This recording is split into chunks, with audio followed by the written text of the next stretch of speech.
Les 141 exilés à bord de l'Aquarius vont accoster à Malte. Ils seront répartis entre la France, l'Allemagne, le Luxembourg, le Portugal et l'Espagne. L'épilogue d'une nouvelle crise diplomatique et humanitaire. Après 5 jours d'errance en mer Méditerranée, le navire humanitaire l'Aquarius devrait pouvoir accoster à Malte. À son bord, 141 exilés. Ils devraient être accueillis par 5 pays, la France, l'Espagne, le Portugal, l'Allemagne et le Luxembourg. Les pérégrinations de l'Aquarius ont commencé vendredi.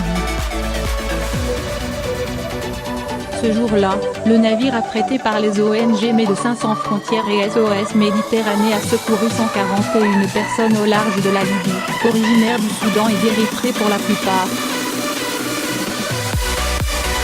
La moitié d'entre eux sont mineurs. Comme en juin dernier, l'Aquarius s'est heurté au refus de l'Italie et de Malte de le laisser accoster. Finalement, Malte est revenu sur sa décision ce mardi. Malte va donner à l'Aquarius la permission d'entrer dans ses ports, même s'il n'a pas l'obligation légale de le faire. Toutes les 141 personnes à bord seront réparties entre la France, l'Allemagne, le Luxembourg, le Portugal et l'Espagne, a annoncé le Premier ministre Joseph Muscat. Totale solidarité de la France. Dans l'après-midi, la France a confirmé un accord européen, sur initiative franco-maltaise.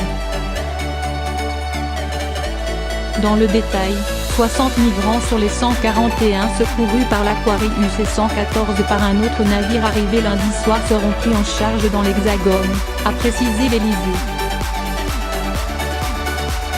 Dans un tweet, le président Emmanuel Macron a assuré Malte de la totale solidarité de la France, sur Twitter. L'Office français des réfugiés et apatrides, OFPRA, va envoyer jeudi une mission sur place pour identifier les réfugiés en vue de leur accueil en France, a indiqué son directeur Pascal Brice. Des entretiens seront menés pour s'assurer que ces personnes relèvent bien du droit d'asile.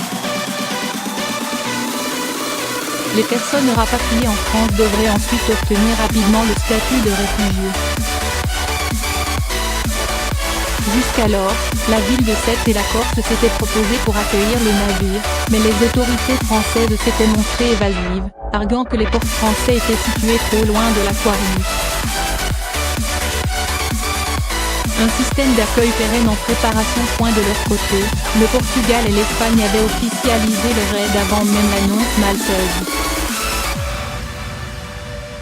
Le Portugal s'est engagé à accueillir 30 personnes, venues de l'Aquarius et d'autres embarcations. Le voisin espagnol s'est lui proposé d'héberger 60 exilés de l'Aquarius. Déjà, en juin, lors de la précédente errance du navire, l'Espagne avait débloqué la situation en accueillant l'Aquarius à Valence. 4 accords similaires ont déjà été conclus ces derniers mois. Au total, la France s'est engagée à prendre 200 migrants en charge, mais seulement des exilés qui relèvent du droit d'asile et non des migrants dits économiques. Cet après-midi, l'ONG SOS Méditerranée salue un premier pas permettant de préfigurer un système d'accueil efficace en Europe. L'Élysée compte d'ailleurs proposer dans les prochaines semaines un mécanisme pérenne pour éviter les crises à répétition. La France a également critiqué l'attitude de l'Italie, qui rejette systématiquement les bateaux humanitaires. En juin, rappelle la France, le Conseil européen a adopté un projet d'ouvrir des centres sur les rives européennes pour accueillir les migrants. Mais aucun pays européen ne s'est pour l'instant proposé pour construire ces centres.